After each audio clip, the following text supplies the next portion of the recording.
Pete Williams, I want to go to you, and I want to pick up on the thread about the president being held accountable here. As Kristen explained at the top of the show, there are some informal discussions we've heard from sources about potentially invoking the 25th Amendment. It's one option. Frankly, it may not be realistic here, but in general, what can be done at this point for people who do want to hold the president responsible in some way for what happened?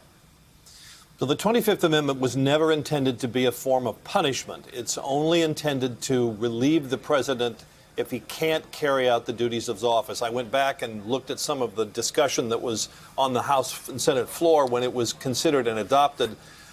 Became the law in 1967 after the Kennedy assassination. And it basically says if the president is simply unable to function, that was kind of the idea of it. So does it fit the original description? Maybe, maybe not.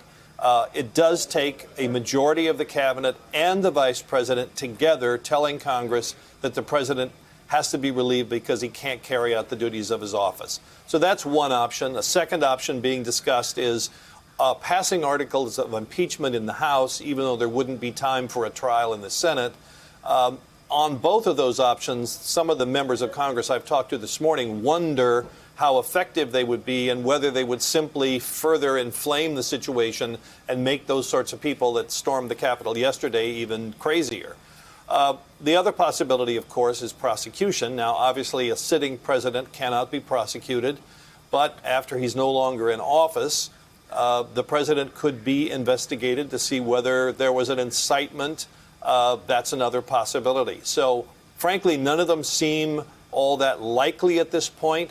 But, you know, the events of yesterday didn't seem all that likely 24 hours ago either. Hey there, I'm Chris Hayes from MSNBC. Thanks for watching MSNBC on YouTube. If you want to keep up to date with the videos we're putting out, you can click subscribe just below me or click over on this list to see lots of other great videos.